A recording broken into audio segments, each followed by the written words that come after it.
요즘 주변에 보면 뭐 아프고 또 감기 걸리고 하시는 분들이 많이 있는 것 같습니다. 우리 한번 앞뒤 좌우에 있는 사람들과 이렇게 인사했으면 좋겠습니다. 4월 달을 건강하게 보내시기 바랍니다. 한번 이렇게 인사했으면 좋겠습니다. 요즘 병원을 찾는 그런 사람들이 많이 있는데 병의 원인을 찾을 수 없는 그런 병이 많다라고 이렇게 이야기를 합니다. 그런 환자들의 공통점은 무엇이냐면 너무 고통스럽고 힘들어서 도저히 버텨내기가 힘들다라는 것입니다.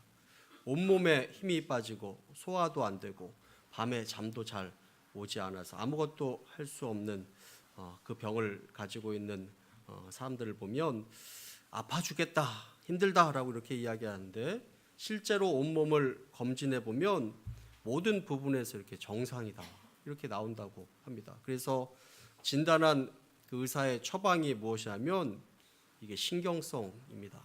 집에 가서 그냥 푹 쉬시기 바랍니다. 이렇게 이야기를 합니다. 그런데 푹 쉴 수 없는 그런 환경이 날마다 반복되는 그런 상황인데 집에 가서 푹 쉬십시오. 이렇게 말 한마디 듣는 것으로 치료가 잘 되지 않는 경우가 많이 있는 것을 보게 됩니다. 현대인들은 4가지 불안함을 늘 마음 가운데 가지고 살아간다. 이렇게 이야기를 합니다. 첫 번째는 죽음에 대한 불안함입니다. 사고나 범죄 그리고 건강 악화로 인해서 죽을지도 모른다 하는 그런 불안함입니다. 두 번째는 사업에 대한 실패에 대한 그런 불안함입니다. 내가 하는 그런 일들이 실패하면 어떻게 되나 하는 그런 불안함입니다. 세 번째가 인간 관계에서 오는 불안입니다. 가정 가운데서 또 자녀들과의 관계에서 또 부부간의 관계에서 주변에 있는 그 사람들과의 그런 관계에서 오는 갈등에서 오는 그 관계 그 가운데 오는 불안함 그것이 세 번째 불안함이고 네 번째는 죄에서 오는 불안함입니다. 죄를 짓고 마음이 편안하지 않는 것입니다. 그래서 그 가운데 느끼는 불안함이 있다 이렇게 이야기를 합니다. 우리나라 사람들이 사용하는 말 가운데 또 단어 가운데서 가장 좋아하는 말 이렇게 이야기하면 아마 많은 사람들이 복 이렇게 이야기를 할 것입니다. 복이라는 단어를 참 좋아합니다. 또 요즘 들어서 많은 사람들이 좋아하는 그 단어를 이야기한다면 건강 이렇게 이야기를 할 것입니다. 건강하십시오. 건강하세요. 이런 말들을 좋아합니다. 그런데 이스라엘 사람들이 가장 좋아하는 말 하면 샬롬을 이야기합니다. 자, 우리나라 말로 이야기하면 평안, 또 평강, 평화, 화평 이런 뜻입니다. 그래서 이스라엘 사람들은 지금도 인사말로 샬롬 이렇게 이야기를 합니다. 그것은 평화를 이야기하고 평강의 상태를 추구하는 그 마음에서 이렇게 이야기를 하는 것입니다. 참 평안, 참 평강의 상태를 이야기하는데 아까 우리가 불렀던 그 찬송가를 보더라도 찬송가 486장 3절에 보면 이 세상에 죄악된 일이 많고 참 죽을 일 쌓였구나. 자, 여러분 이 세상에 죄악된 일들이 많이 있습니까? 또 죽을 일들이 얼마나 많이 있습니까? 여러분 공감하십니까? 예, 그런 일들로 참 평안을 빼앗긴 일들이 얼마나 많이 있습니까? 그래서 우리 마음 가운데는 평안이 필요합니다. 세상이 주는 그 평안이 아니라 성령님께서 우리에게 주시는 진정한 평안의 마음, 그 마음이 우리에게 필요하다라는 것입니다. 우리 마음 가운데 있는 그 평안을 빼앗는 그것이 무엇입니까? 걱정하는 마음, 근심하는 마음, 두려운 마음 이런 것일 것입니다. 그런데 오늘 말씀에 보면 평안을 너희에게 끼치노니 곧 나의 평안을 너희에게 주노라. 내가 너희에게 주는 것은 세상이 주는 것과 같지 아니하니라. 너희는 마음에 근심도 말고 두려워하지도 말라. 이렇게 말씀하고 있습니다. 근심하지도 말라, 두려워하지 말라. 이렇게 말씀을 합니다. 왜? 지금 제자들은 근심과 두려움 가운데 지금 빠져 있기 때문에 그렇습니다. 지금 예수님의 그 제자들은 예수님께서 떠나신다라는 그 말을 듣고 충격에 빠졌습니다. 제자들의 그 생각 가운데는 예수님께서 그 이스라엘을 이제 로마의 압제 가운데서 구원해 주실 것이다. 그런 구원자가 될 것이다. 하는 그런 기대가 컸습니다. 이런 기대를 가지고 있었는데 예수님께서는 이제 내가 이제 죽을 것이다. 십자가를 질 것이다. 이런 이야기를 합니다. 예수님께서 죽을 것이라니 제자들은 이 예수님의 죽음을 받아들일 수 없는 것입니다. 그것이 충격으로 다가왔습니다. 하늘이 무너지는 것 같은 충격이었습니다. 예수님께서 죽으시면 당장 자신들도 별 볼 일 없는 그런 존재들이 되고 말 것입니다. 스승 없는 제자가 되고 말 것이고 아무것도 아닌 존재가 되어버리고 말 것입니다. 3년 동안 예수님을 믿고 따랐는데 아무 보상도 받지 못하고 이제 흩어져야 되고 집으로 돌아가야 되는 그런 상황이 생기게 되기도 할 것입니다. 허탈하기도 하고 장래가 두렵기도 한 것입니다. 자, 그렇게 두려워하고 있는 그 제자들을 향해서 예수님께서는 평안을 말씀하고 있는 것입니다. 우리들에게도 이 평안이 얼마나 중요합니까? 평안을 누리며 살지 못하는 그런 모습들을 참 많이 보게 됩니다. 평강을 누리려면 어떻게 해야 되는지에 대해서 우리가 잘 모르면서 살아갈 때가 얼마나 많이 있습니까? 이 평강을 주시는 분은 우리 하나님이신데 그 하나님에 대해서 잘 알지 못하고 또 하나님을 온전히 섬기지 못하고 또 그 하나님께서 주시는 평강을 온전히 누리지 못하는 그런 경우가 우리가 얼마나 많이 있습니까? 그렇다면 우리가 어떻게 하나님을 알고 하나님을 섬겨야 우리에게 이 평안이 주어진 것인가? 오늘 말씀을 통해서 그 비결에 대해서 우리가 함께 나누어 보기를 원합니다. 기독교가 다른 종교와 근본적으로 다른 것 중에 하나는 이 성령님이라는 것이 존재한다라는 것입니다. 이 성령님은 삼위일체 하나님, 성부, 성자, 성령 이 한 몸을 이루는 이 삼위 가운데 한 위로서 예수 그리스도를 구주로 믿는 우리 성도님들 마음 가운데 누구나 그 마음 가운데 거하시는 분이 바로 이 성령님이십니다. 이 성령님은 우리 가운데 어떻게 거하시는 것일까요? 우리가 예수 그리스도를 나의 구주로 영접하게 되면 하나님의 자녀가 되면 성령님께서 우리 마음 가운데 임재하시게 되는 것입니다. 그래서 우리는 우리 하나님을 아버지라고 이렇게 부르게 됩니다. 그리고 구원의 은총을 누리게 되는 것입니다. 저보다 나이가 많으신 분들도 다 하나님을 아버지, 하나님 아버지 이렇게 부릅니다. 내 마음 가운데 성령님이 있기 때문에 성령님께서 그렇게 하도록 하시는 것입니다.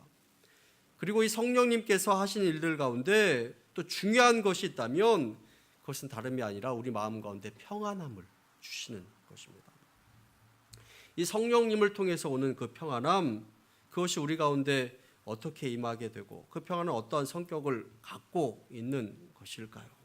첫 번째로 성령님께서 우리에게 주시는 그 평안은 예수 그리스도 안에서 얻을 수 있는 그런 평안입니다. 우리 요한복음 14장 27절 말씀 우리 함께 한번 읽어보도록 하겠습니다. 함께 읽습니다.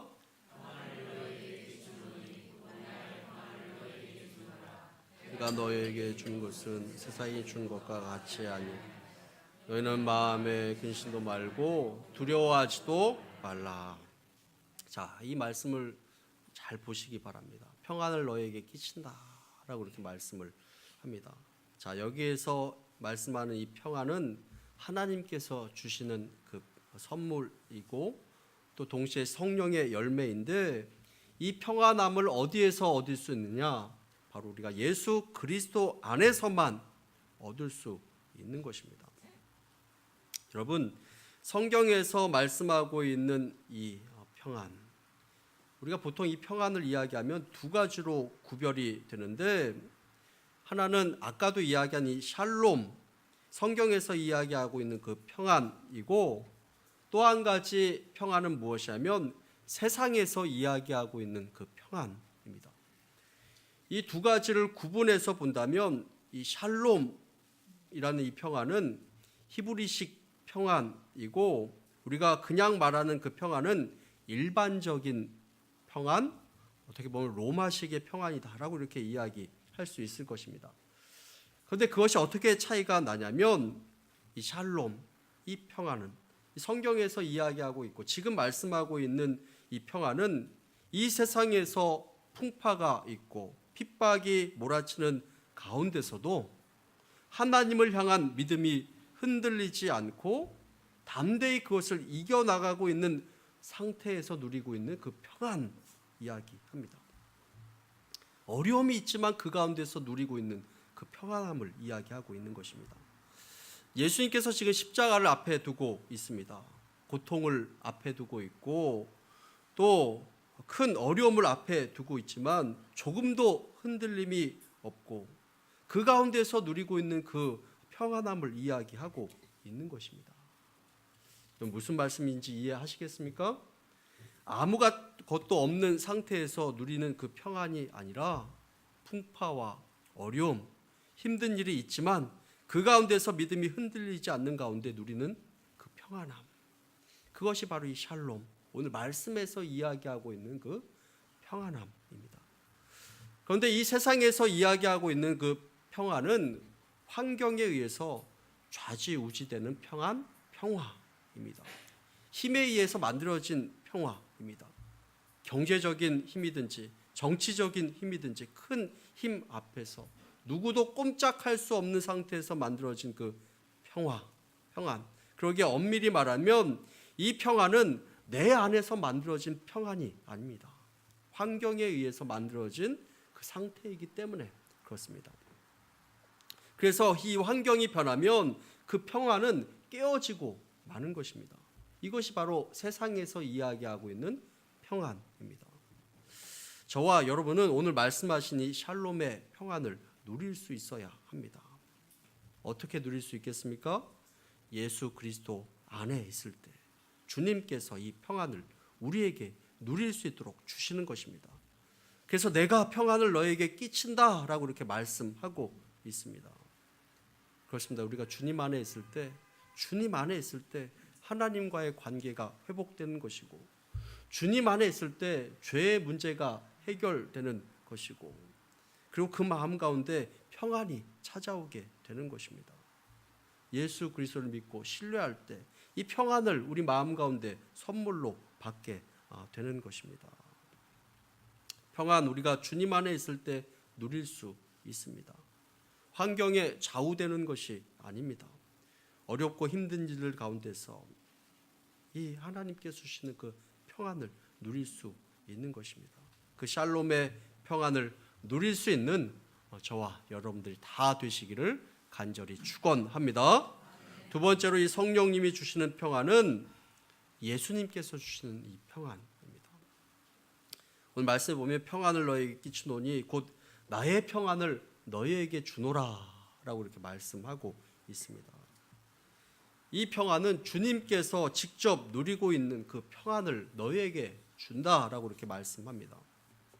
여러분, 혹시 제가 평안하지 못하면서 여러분 평안하기를 축원합니다 이렇게 말한다면 그것은 아마 거짓말일 것입니다. 내가 평안을 누리지 못하면서 남에게 평안을 누리십시오, 평안을 주겠습니다, 이렇게 이야기하면 거짓말일 것입니다. 그런데 우리 주님께서는 지금 평안을 누리고 계시고 그 평안을 너에게 끼치노라라고 이렇게 말씀하고 있습니다. 주님께서 말씀하고 있는 그 상황, 어떤 상황입니까? 이제 십자가의 고통을 눈앞에 두고 있는 그 상황입니다. 얼마 있지 않으면 죽음이 기다리고 있는 그 상태에서 누리고 있는 그 평안입니다. 그 가운데서도 조금 더 흔들리지 않습니다. 그 가운데 진정한 평안을 누리고 있기 때문에 그렇습니다. 그 평안을 너에게 주기를 원한다라고 이렇게 말씀하고 있습니다. 그 평안을 누리는 것 쉽지 않습니다. 우리가 예수님을 믿는 것 때문에 어려움이 올 수도 있고 또 고난이 찾아올 수도 있습니다. 또 인생의 어려움의 골짜기를 지나게 될 때도 있습니다. 그러할 때 평안을 잃어버리게 될 때가 얼마나 많이 있습니까?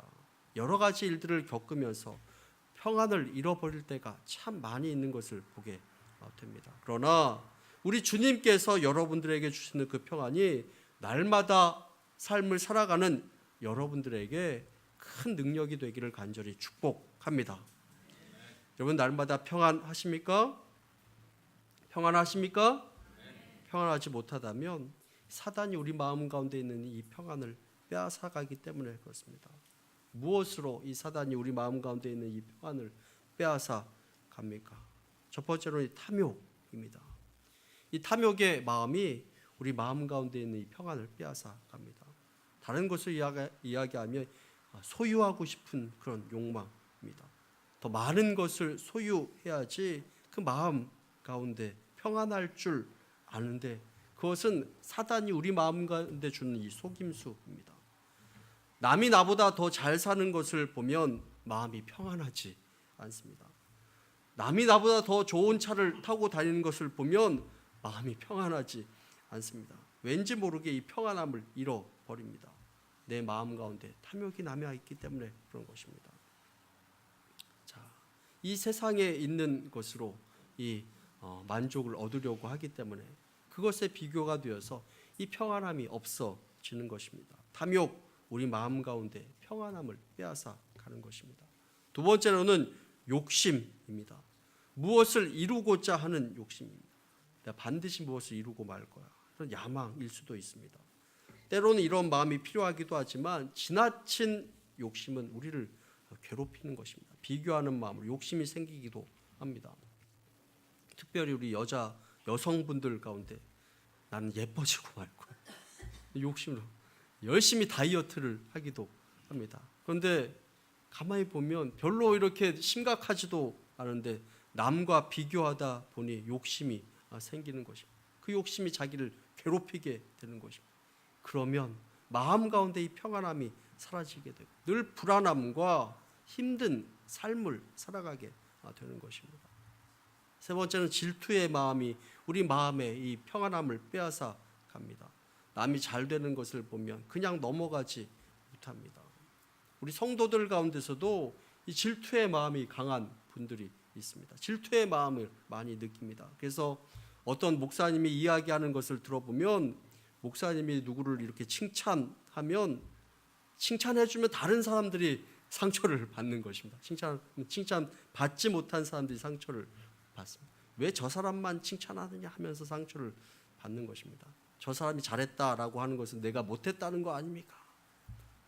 하면서 상처를 받는 것입니다. 그래서 누구를 칭찬하지도 못하겠다 이렇게 이야기를 합니다. 질투하는 마음입니다.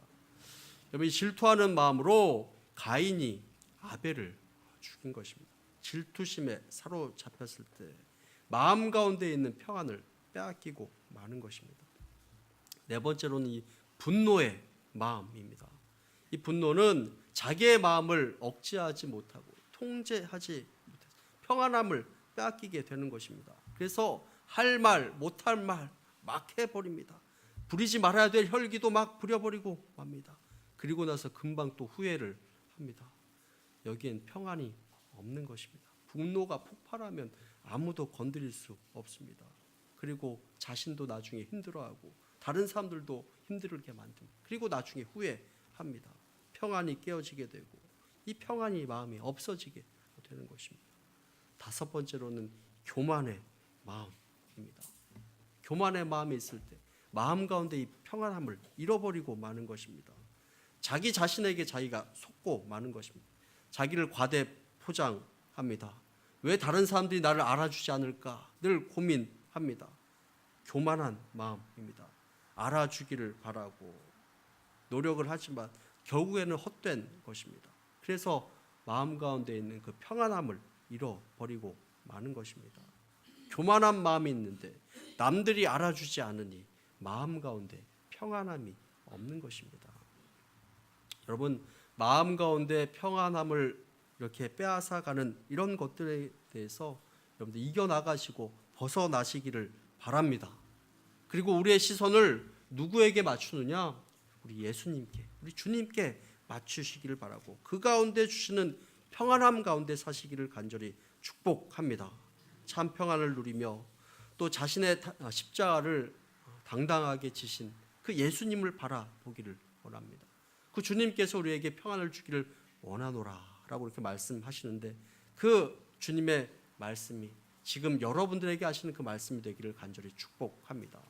세 번째로 우리 성령님께서 주시는 그 평안함은 세상에서는 누릴 수도 알 수도 없는 평안이다라는 것입니다.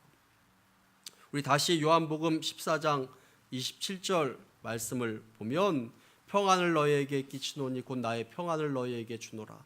내가 너희에게 주는 것은 세상이 주는 것과 같지 아니하리라.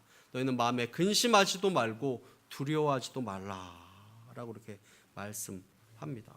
세상은 우리에게 평안을 줄 수 있는 것처럼 유혹하고 그렇게 이야기하지만 세상이 우리에게 주는 그 평안은 온전한 것이 아닙니다. 반쪽짜리 평안, 반쪽도 되지 않는 그런 평안입니다. 여러분, 세상이 주는 그 평안은 특징이 있는데 그것은 바로 환경에 의해서 영향을 받는 평안이다라는 것입니다. 여러분, 돈이 많아야지 평안할 것 같고 힘이 있어야지 평안할 것 같습니다. 그리고 높아져야지 평안할 것 같고 건강해야지 평안할 것 같습니다. 반대로 그것이 없으면 평안을 빼앗기고 마는 것입니다. 그러나 우리 주님께서 주는 평안은 다릅니다. 물질이 없어도 누릴 수 있고 힘이 없어도 누릴 수 있고 낮은 자리에 있어도 누릴 수 있고 또 몸이 아픈 가운데서도 누릴 수 있는 그 평안, 환경에 좌우지우지되지 않는 그 평안함을 말씀하고 있습니다. 또 여러분, 세상이 주는 그 평안은 두 번째로 사람과의 관계에서 누리는 그 평안함입니다. 세상에서의 평안은 그렇습니다. 사람과의 관계에서 형성됩니다. 그런데 주님께서 주시는 그 평안은 하나님과의 관계에서 얻는 그 평안함이라는 것입니다. 사람들과의 관계가 어려우면 그 평안함을 빼앗겨 버리고 맙니다. 그런데 우리 주님께서 주시는 그 평안은 그런 것과 다르다라는 것입니다. 또 세 번째로 세상이 주는 그 평안은 문제가 없어야지 누릴 수 있는 평안입니다. 세상에서의 평안은 문제가 없어야지 누릴 수 있습니다. 문제가 없을 때가 없는 것이 근데 사람의 인생인 것을 보게 됩니다. 자식 문제가 생기고 그것이 해결되면 남편 문제가 생기고 그것이 또 해결되면 또 시부모 문제가 생기고 그것이 또 해결되면 경제적인 문제가 생기고 또 그것이 해결되면 건강의 문제가 생기고 그것이 계속적으로 또 반복되고 있다가 없다가 계속 없는 것이 없을 때가 없는 그런 때가 바로 사람의 삶입니다. 그러므로 세상이 주는 평안은 그런 문제가 없어야지 생기는 평안인데 그 문제가 없는 때가 없는 것입니다. 그래서 그런 평안은 죽은 다음에나 누릴 수 있는 평안입니다. 그러나 주님께서 주시는 평안은 문제가 있는 가운데서도 문제를 당하면서도 누릴 수 있는 평안입니다. 요셉이 감옥에 있는 가운데서도 이 평안을 누렸습니다. 다니엘이 사자굴 속에 있는 가운데서도 이 평안함을 누렸습니다. 문제가 없는 것이 아니라 문제 가운데서도 평안을 누리는 그러한 평안, 우리 주님께서 주시는 평안인 것입니다. 이 주님께서 주시는 평안이 여러분들과 함께하기를 간절히 축복합니다. 지금 여러분들의 얼굴을 쭉 보니까 얼굴에 평안이 사라지신 분들이 한 30명쯤 있어 보입니다. 성령께서 주시는 그 평안 잃어버리지 마시기를 바랍니다. 하나님과 함께함으로 늘 이겨나가시기를 바랍니다. 복음성가 가운데 이런 찬양이 있습니다. 평안을 너에게 주노라. 세상이 줄 수 없는, 세상이 알 수도 없는 평안. 이 평안을 너희에게 주노라. 주님께서 주시는 그 평안함을 누리시기를 바라고 그것을 사모하시기를 바라고 이번 한 주간 살아갈 때 하나님께서 주시는 평안이 여러분들 삶 가운데 가득하게 되기를 간절히 축복합니다. 함께 기도하겠습니다.